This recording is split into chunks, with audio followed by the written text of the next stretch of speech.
Okay, well, it's 5 o'clock. Again, thank you everyone uh, for coming to our listening session.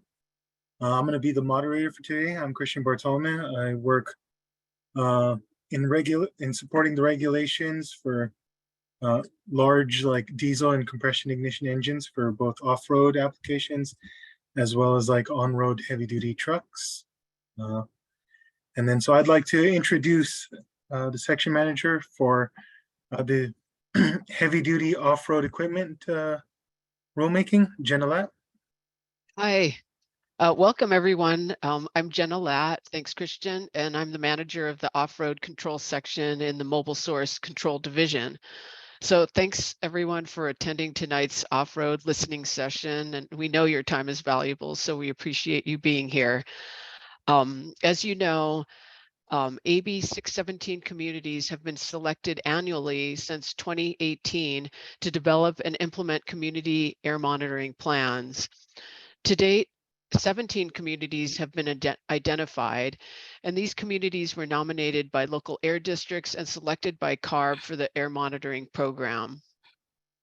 The communities in turn are required to prepare a community emission reduction program. And in these programs, they've described the community sources of pollution, usually NOx or diesel particulate matter, locations of some sensitive receptors, emissions from the sources, and strategies to reduce these emissions.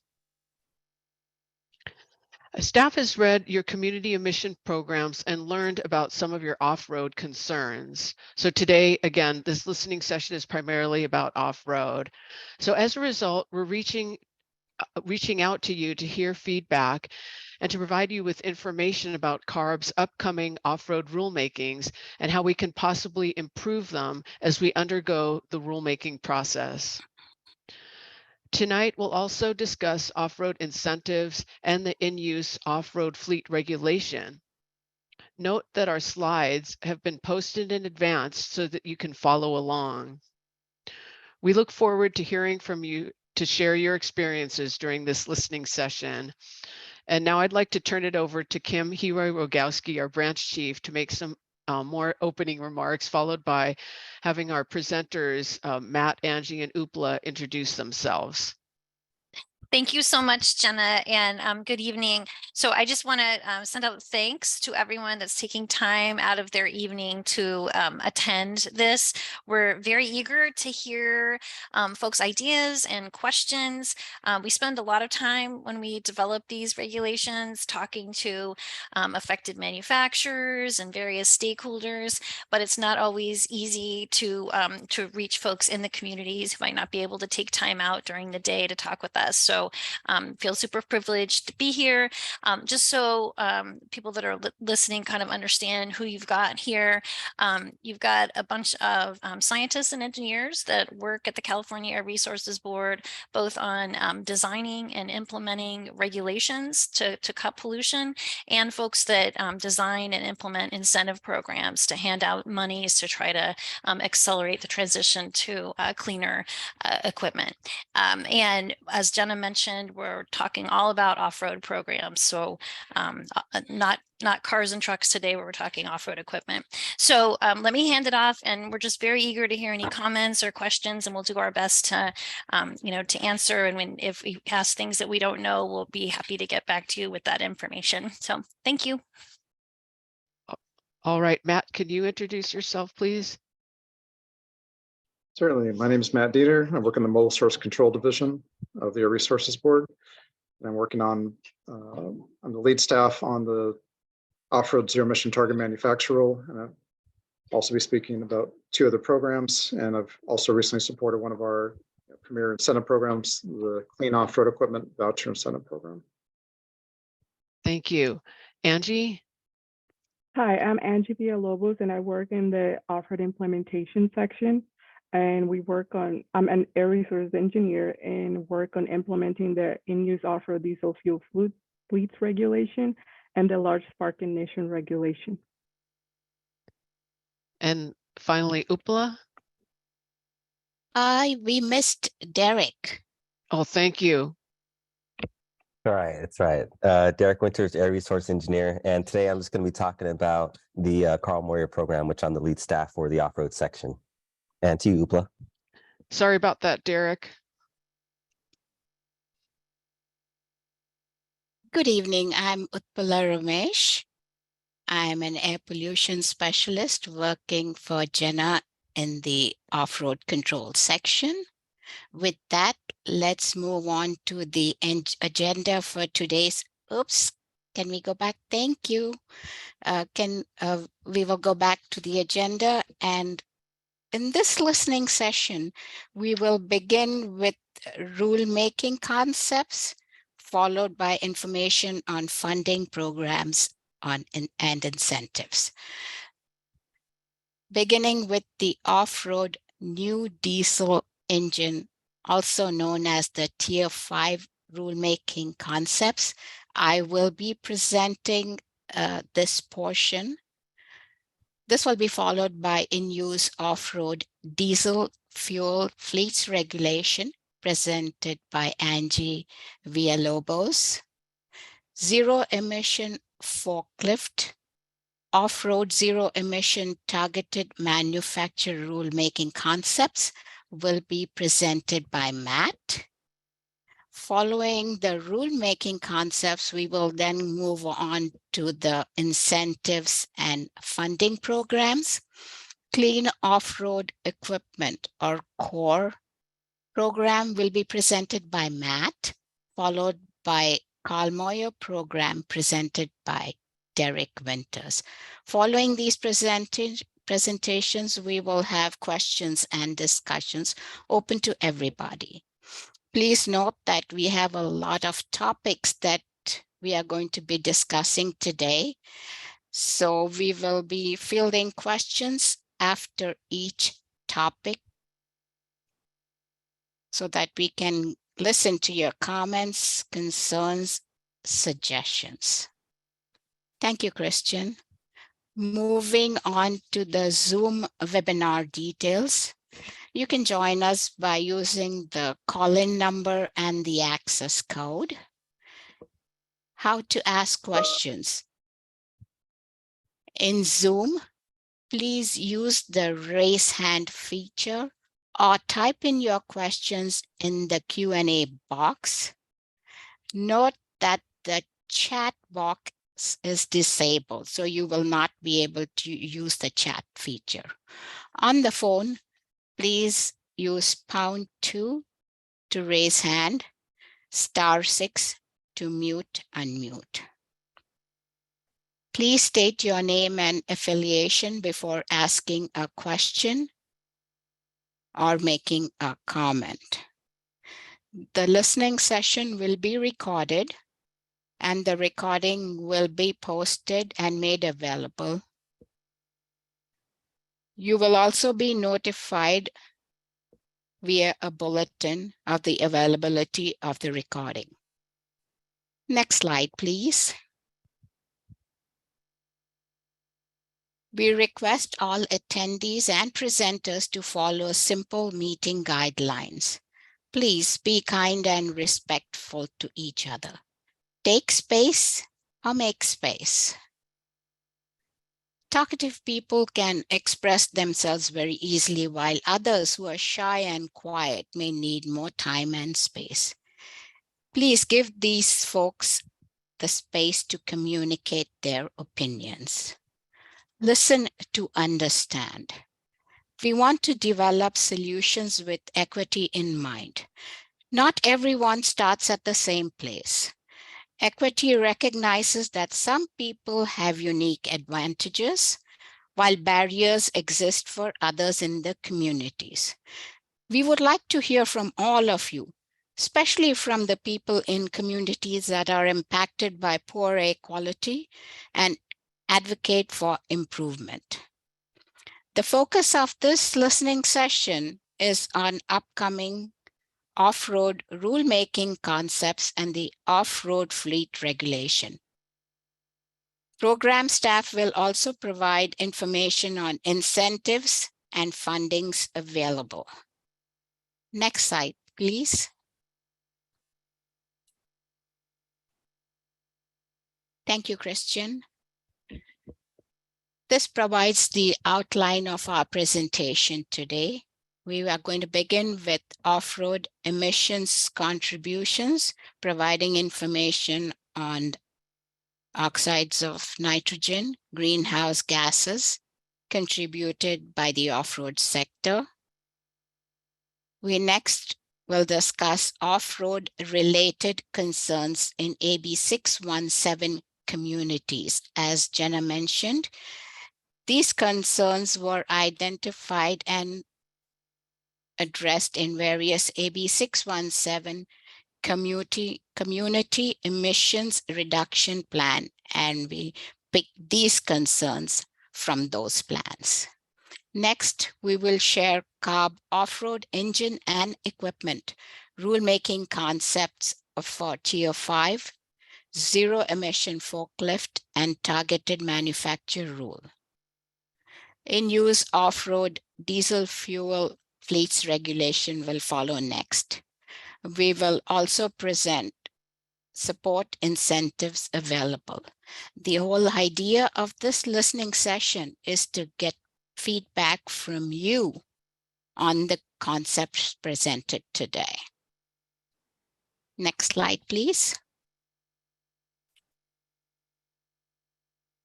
Looking at off-road equipment emissions, construction and mining, industrial, agricultural, cargo handling,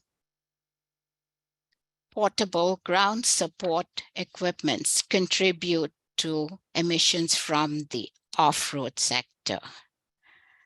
As shown in the pie chart, the off-road land-based equipment category is responsible for an estimated 18% of California statewide NOx emissions. NOx emissions lead to ozone and fine particulate formation, both of which have health impacts. PM is linked to a variety of health effects, including asthma, bronchitis, lung cancer, and increased respiratory and cardiovascular hospitalizations. Off-road equipment also contribute to greenhouse gases, carbon dioxide, methane, nitrous oxide. Greenhouse gases create the greenhouse effect, which results in global warming and climate change. In general, off-road diesel engines and equipment contribute to oxides of nitrogen, PM, and the greenhouse gas emissions. Now, before we proceed to the next topic, do we have any questions or comments?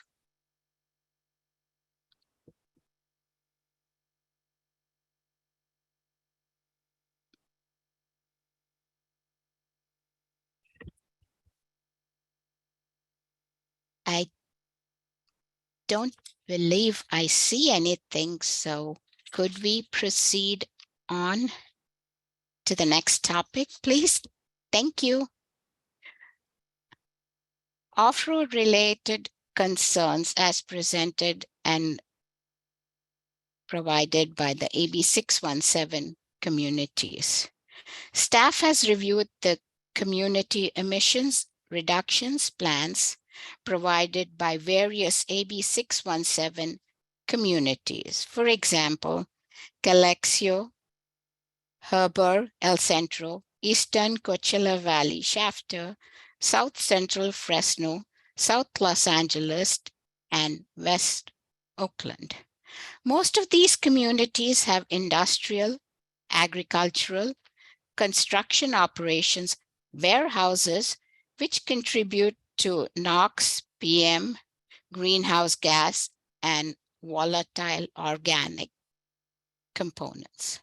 The top sources categories of off-road related concerns from most of these plants are presented in this slide, namely off-road construction equipment, off-road emissions from construction sites, agricultural activities, lawn and garden equipment. The local air districts have worked closely with the community steering committees to develop effective strategies, including engaging with residents, businesses, agencies, and other stakeholders to identify and move forward with clean air investments in AB 617 communities. Once again, before we proceed to the next topic, do we have any questions or comments?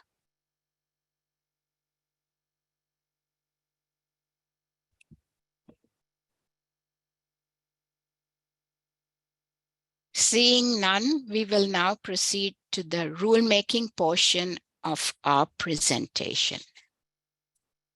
Thank you, Christian.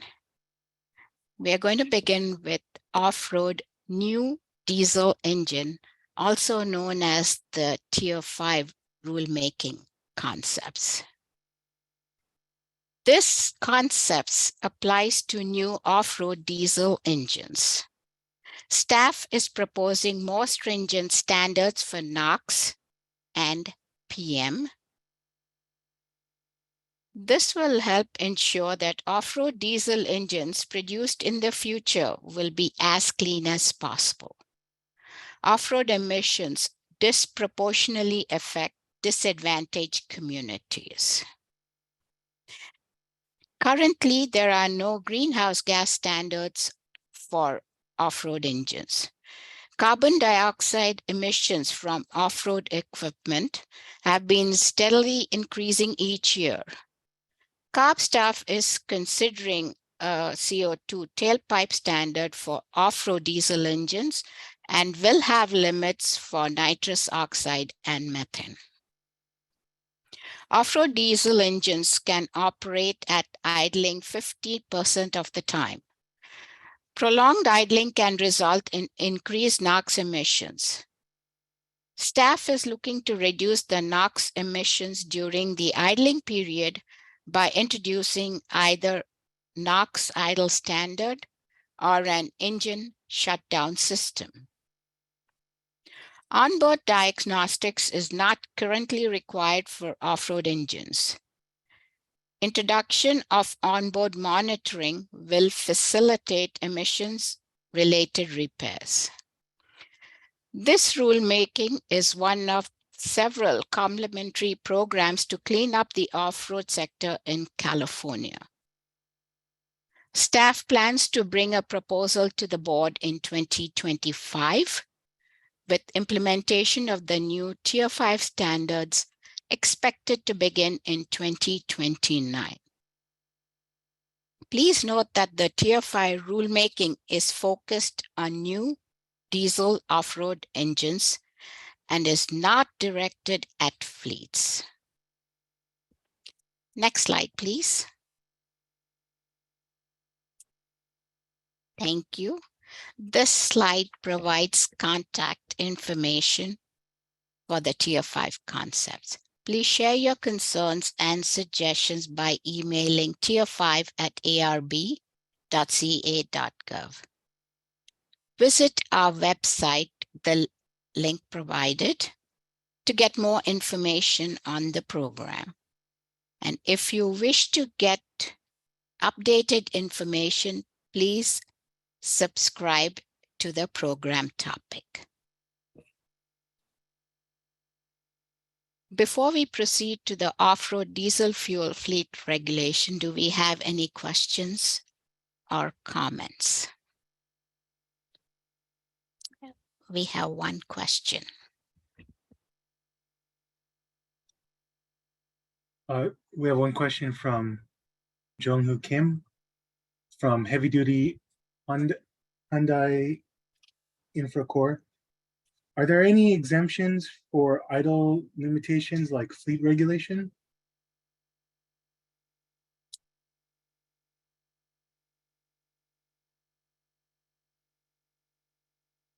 I think Jenna Lai would like to answer that. I can take that one. So I think your question is about the fleet regs. So there are idle limitations in the in-use off-road fleet reg, if that is the question that you're asking. And that's a different regulation than Tier 5. And so we have somebody who's going to talk about that a little bit more in the next set of slides. And so maybe I can add a little bit. So Tier 5 is a program that affects new engines. So in order to sell a piece of equipment in California, the engine has to be so clean. And we're saying in order for them to sell engines, they have to make sure, manufacturers have to make sure emissions during idle are low, are controlled. So that's what this reg, the Tier 5 one, will require. The rule that I think the commenter from Hyundai may be referring to is the in-use off-road diesel rule, which has restrictions on like how long someone that's operating equipment is allowed to idle before they're required to turn off the equipment. And it has exemptions for things like if you need to idle to hold something up, or you need to idle because you need to do so to keep things safe. So because it's a requirement, the Tier 5 requirement is a requirement for how clean manufacturers have to design the engine to be while idling, the issue of exemptions isn't really applicable. But feel free to reach out to us individually if we didn't quite get that. Jung Kim has a follow-up to his question. No, according to the fleet regulation, there are some exemptions for idle limitation, but in the case of Tier 5, are there similar exemptions for this fleet regulation? No, they're not. Because what the Tier 5 would say is, you know, NOx has to be this low during idling, and so that would apply in whatever situation is idling in. But of course, Jenna, feel free to jump in if there's another angle to this you're seeing and I'm not. Yeah, right now we don't have any exemptions for idling. So if that, I see that this came from a, looks like it came from an equipment manufacturer. Could be engine manufacturer, but that's something that you could address with us. Again, if you have comments on that or suggestions for concepts on idling, be sure to contact us. You can contact me or Jeff Lowry, or send a comment to our Tier 5 email that's on there.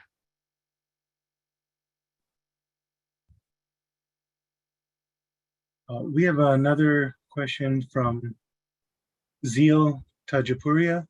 Can you comment on TPEM and ABNT? I think Jeff will. Yeah, I can try and answer that, Christian. Hi, Zeal. In Tier 5, we will likely be looking to extend the TPEM program to accommodate at least the smaller engine families and the equipment that uses the smaller engines. We will also continue to use the averaging, banking, and trading program under Tier 5. We may actually add a few elements to that. In addition, because California will have standards that are different than the federal standards, we will likely have our own program in California. Thank you.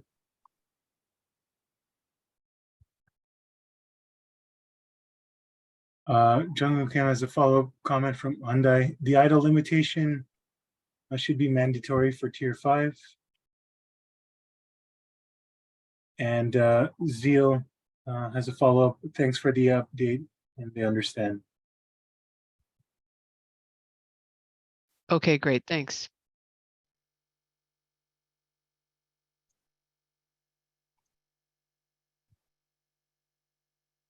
I'm not seeing any new questions, but if you have any that we couldn't answer right now, there will still be a question and answers section after each of the presentations and at the very end. So don't feel like you've lost your chance.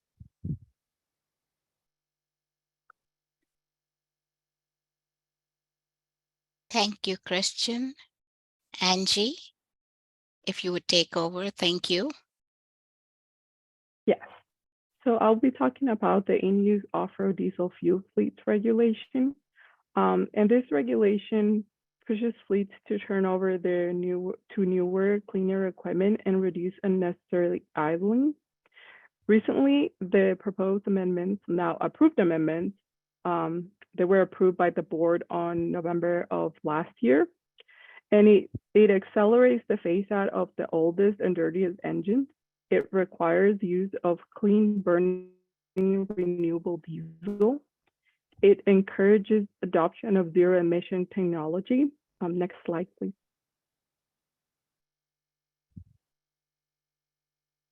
It also allows all off-road diesel equipment over 25 horsepower to be labeled with a red label with white text.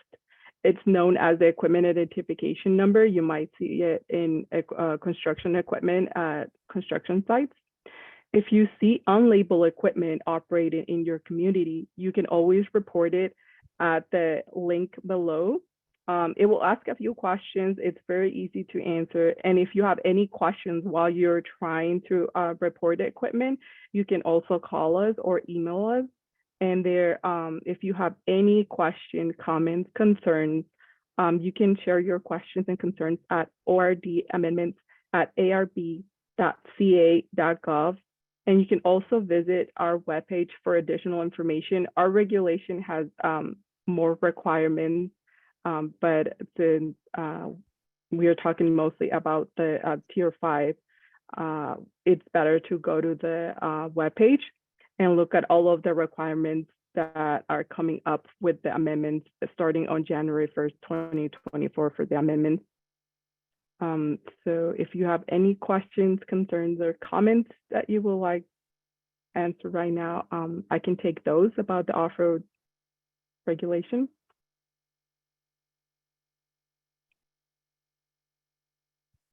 Oh, and in regards to the idling question, there are a few exemptions, mostly like related to if there are concerns with like, heat and someone's has to idle in order to keep themselves cool, things like that. There are a few exemptions in the regulations for idling, but most of the time it's just a 5-minute idling limit.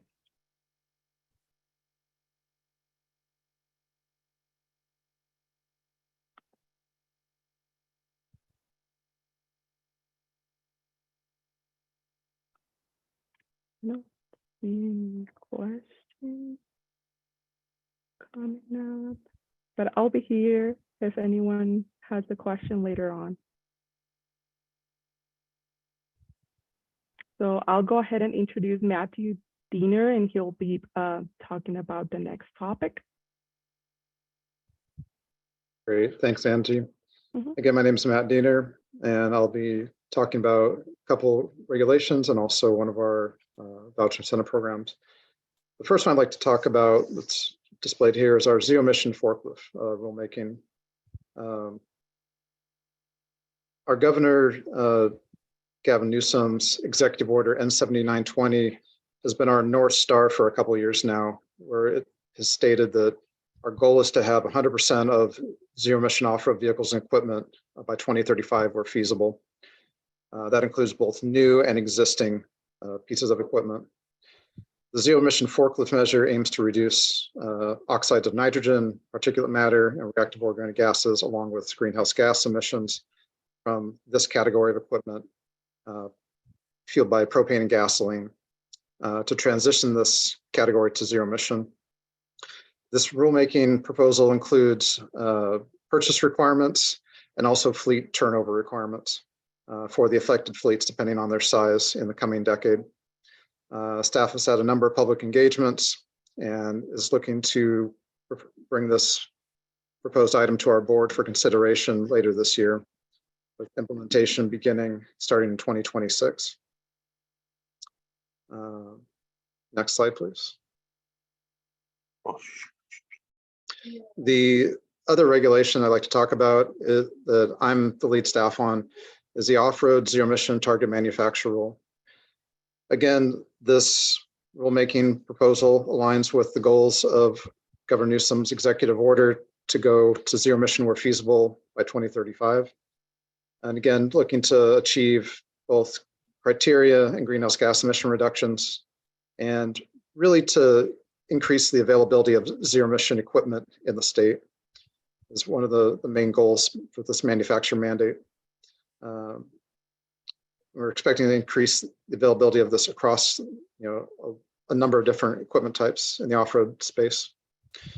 We have not begun our formal public process on this yet, but we expect to later this year. Our proposed board date that we included in our state implementation plan is to go to our board 2027 with potential implementation beginning in 2031. Next slide, please. If you have any questions on this, feel free to reach out to me. Working on a number of different efforts regarding this. And there's also a link here to the rulemaking page for the Zero Emission Forklift proposal. Next slide, please. Next, I'd like to talk about the core voucher incentive program. This is a first come, first served program. And if whoever's controlling the slides, if you can just click through all the bubbles on this. For this program, the, one second. Core program is intended to accelerate the deployment of advanced technology in the off-road sector by providing a streamlined way for fleets to access funding, which will help offset the incremental costs of these technologies. Core targets commercial-ready products that have not yet achieved a significant market foothold. This program does allow stacking, which means that fleets using these funds can combine them with other sources of funds, both state and federal, to further decrease the cost of transitioning to electric equipment.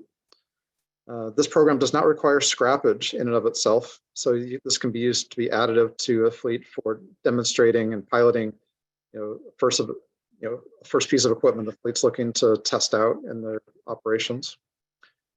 Additionally, I want to highlight that there are financial enhancements for fleets needing to install infrastructure, and those who are operating the equipment in disadvantaged communities, and also those who are small businesses. I also want to mention that for this year, funding will have a small business set aside of $10 million for the first 180 days of the program. Next slide. For this program, Todd Sterling is the lead staff. He's out on vacation this week. If you have additional questions on this program, you can feel free to email him. So some of you may be wondering, like, what is the current status of this program? There are two aspects to this program. The first is small business, pro landscaping funding, which is currently open. And the other is for heavy duty and freight equipment. And that'll be reopening in July of this year. For those of you interested, how much money can I get for equipment? It depends on the equipment type. The goal is to fund the incremental cost difference between diesel and its electric counterpart. So I would ask you to refer to our website and go to our equipment catalog to view equipment types and products you may be interested in, and talk with those dealers to begin those conversations. How much funding is available? Right now, there's about $11 million remaining for our professional landscaping, for string trimmers, leaf blowers, lawnmowers, and the like. Our heavy duty program will open again in July of this year with approximately $182 million to be allocated. And with that, go on to the next slide. And I would like to now introduce Derek Winters to talk about the Carl Moyer program.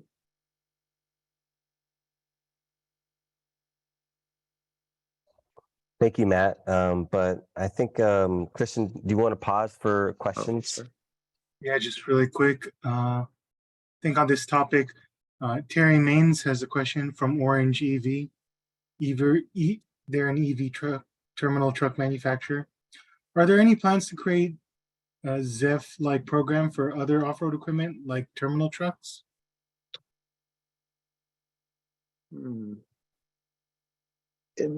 For terminal trucks or yard trucks, I believe that is going to fall to our cargo handling equipment regulations, because that's, I believe, who they're currently under. That is in a different division than I work in, so I don't want to speak too much, but I believe in our state implementation plan, there is a proposal to further the zero emission requirements for that fleet regulation.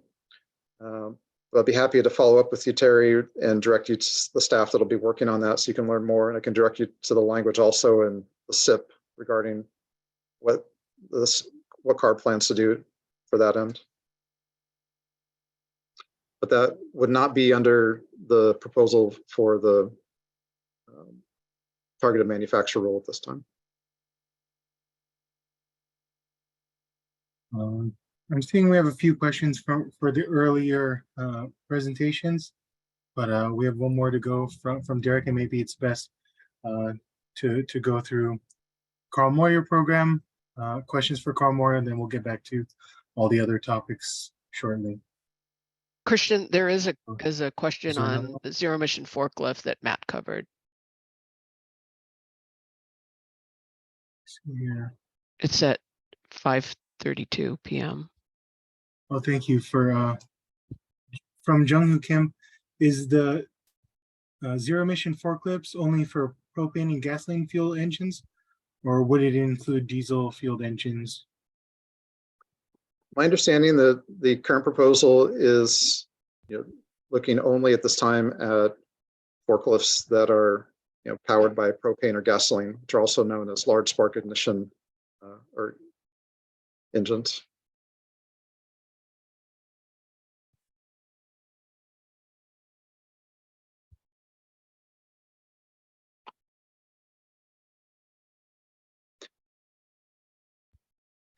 For any further questions, I can direct you to David Chen, who's on the line, or some of the lead staff.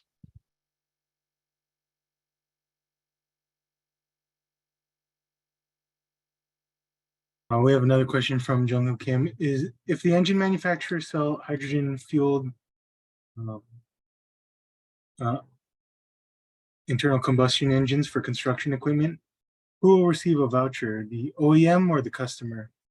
I'm not familiar with the core program. So the core program is currently strictly for zero emission equipment. Combustion equipment of any fuel type is currently not allowed. There are other programs that can fund combustion, cleaner combustion equipment. I think the next speaker, Derek, can speak to some of that opportunity.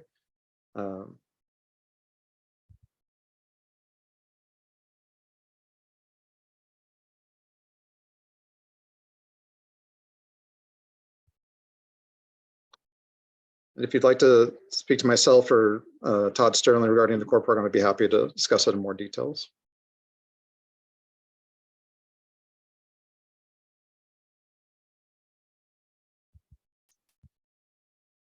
Okay, next question.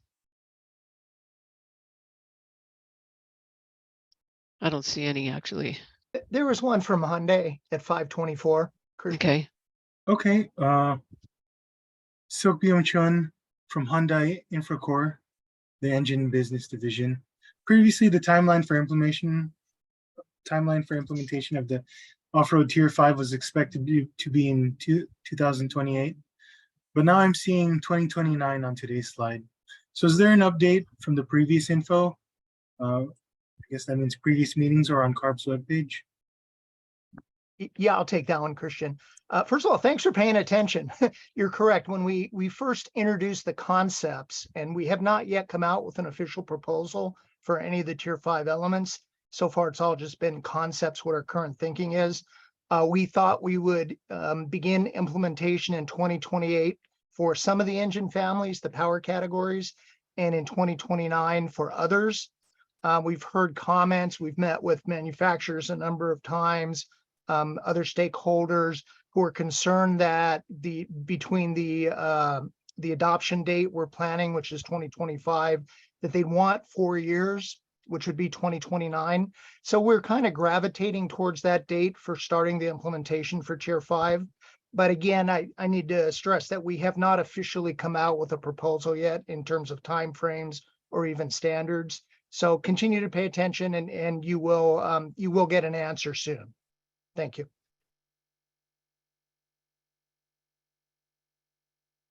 Thank you, Jeff.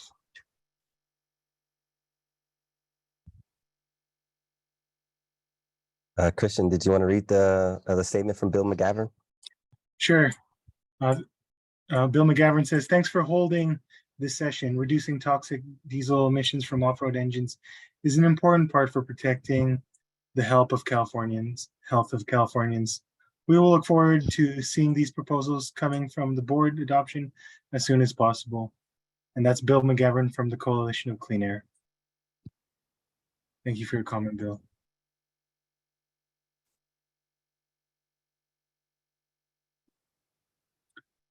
I don't see any questions now. Maybe it's a good time for Derek to talk more on the Carl Moyer program. All right, we're almost done. So Derek Winters again about the Carl Moyer program. And I just want to let you guys know we're in its 25th anniversary of Carl Moyer. The program is continually evolving to reflect the current regulations to fund cleaner than required equipment and the infrastructure to support that cleaner technology. Local air districts implement the program. So you're going to have to apply for funds through your local air district. But essentially, the Carl Moyer program presents opportunities for replacement and repower of mobile construction, ag, and industrial equipment. But to be clear on how the Moyer program differs from the core program that you heard earlier, the emission benefit is realized through scrap and replacement. So the old engines and equipment must be scrapped. And next slide, please. And here's the contact information. Again, I'm the lead staff for the Carl Moyer off-road program. There's also my manager, Rhonda. If you have any questions, please let us know. We'll be happy to address them.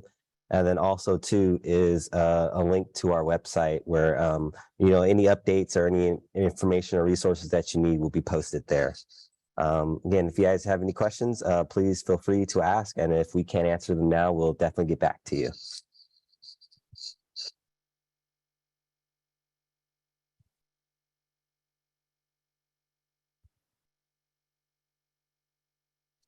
Yeah, anyone can ask questions on what Derek just presented here. I just want to remind there's two ways to ask questions. You could use the Q&A chat box in the Zoom interface, but also you guys are allowed to raise your hand and then we will unmute you for your questions if you have any.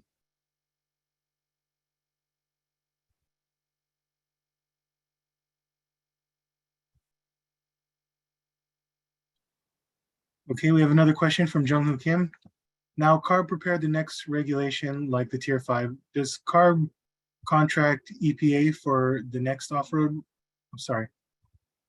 Does CARB contact EPA for the next off-road regulation? I think Jeff Laurie would like to answer that. Sure, thanks, Christian. We are in touch with EPA quite frequently regarding the Tier 5 regulations. Typically, we adopt the same standards. It looks like this time California will be going before EPA, but we want to make sure that we're in agreement so that when it comes time that they are able to adopt the standards that we end up implementing. But yes, we are working with them. Thank you. Yes, and just to chime in with Jeff on that, we actually meet with them sometimes weekly, and they're participating in our off-road demo as well as meetings with manufacturers, and we've in conversations with their modeling folks. So there's a lot of interaction going on quite frequently. So thanks for the question.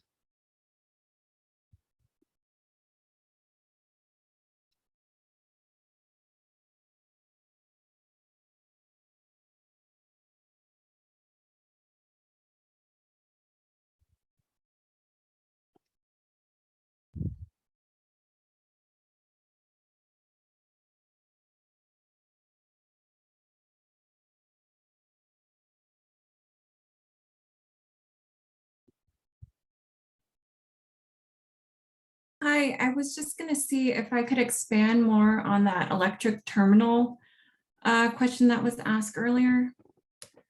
Sure. Okay, hold. Oh. My name is Marjorie Tomorrow, and I work in the off-road implementation section and Zero Emission Forklift. So yard trucks are different because if they're at terminals, they're applicable to the cargo handling equipment regulation. If they in some capacity are used for agriculture, then they report to the truckers regulation. And then if they're purely yard trucks, then they report to us at doors. Currently, there are a lot of grocery stores that have converted to electric yard trucks. So you can go ahead and report that under your doors fleet, and we take those electric EVs into your compliance calculation.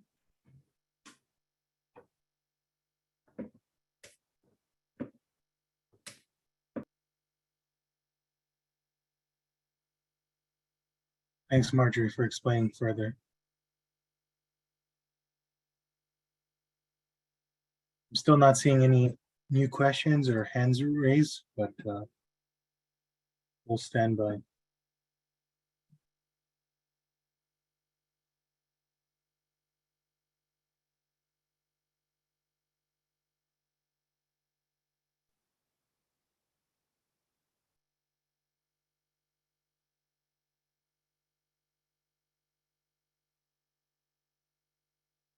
We have another question from Jung-Hoo Kim.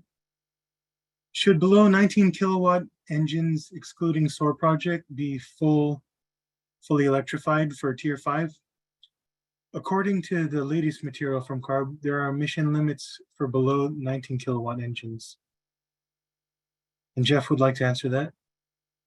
Thanks, Christian. Tier 5 is an engine regulation. So we will likely still set emission standards for engines below 19 kilowatts in Tier 5.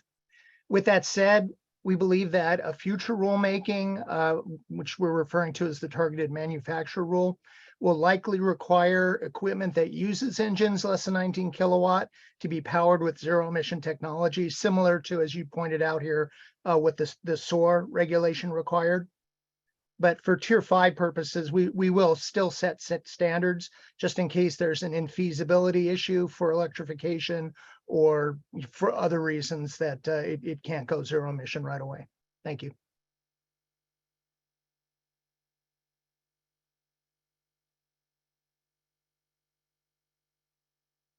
I just wanted to mention, we wanted to give space and give time to ask. We want to hear back from our community groups or community members to go ahead and let us know what they think about CARB's efforts.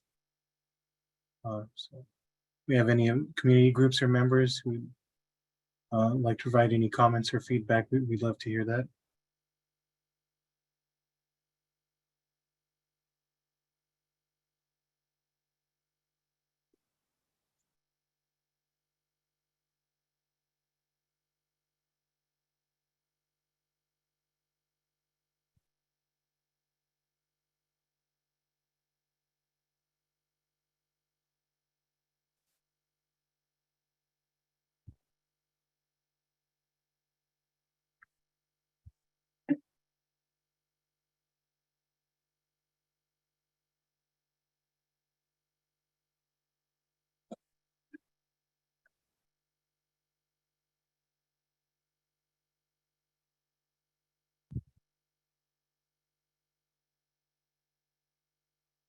Okay, well, I just wanted to chime in for those of you that took time to be here tonight. Thank you so much.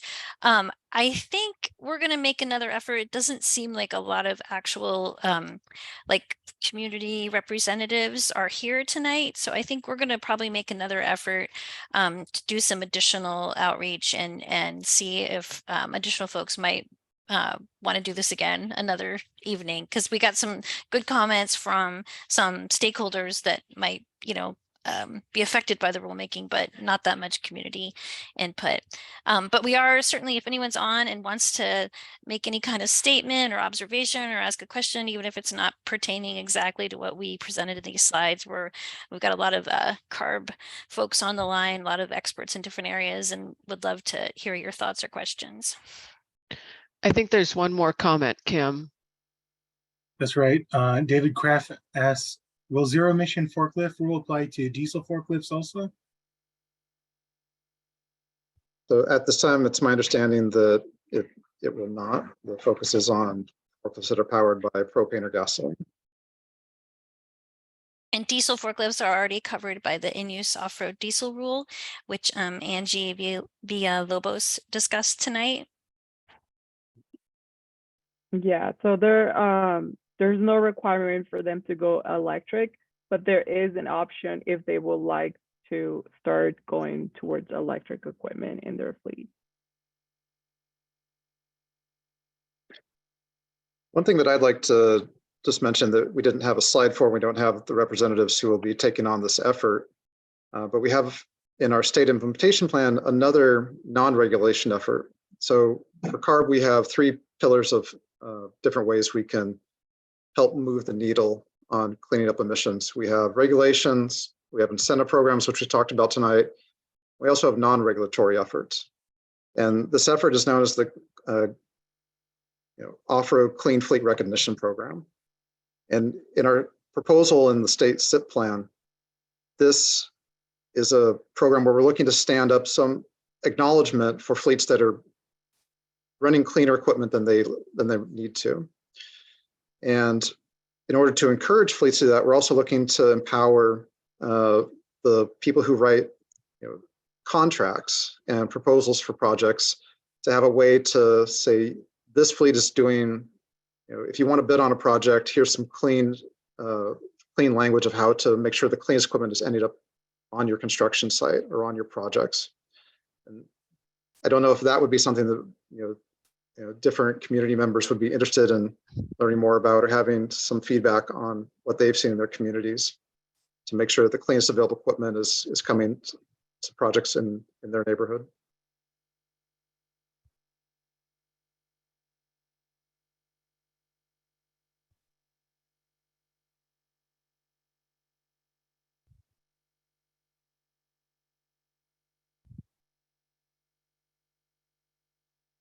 Thank you, Matt.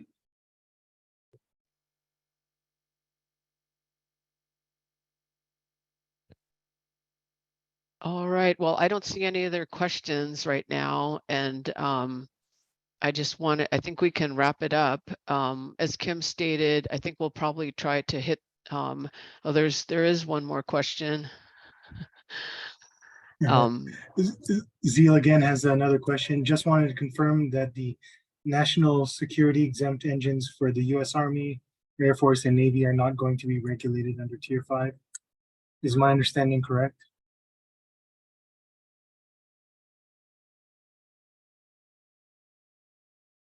Yeah, I can try and answer that. We already have exemptions in the existing off-road diesel regulations for these equipment, and we haven't considered changing those. So yeah, at this point in time, yes, they will still continue to be exempt from Tier 5.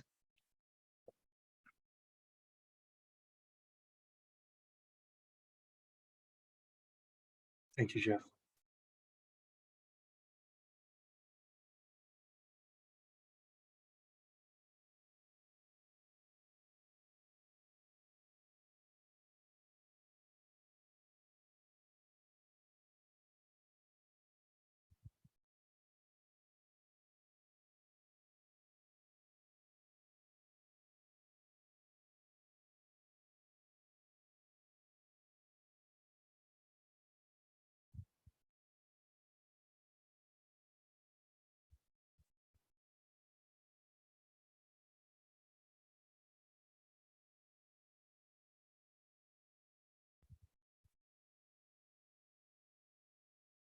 Okay, so Christian, are we going to end this? Is there anything more?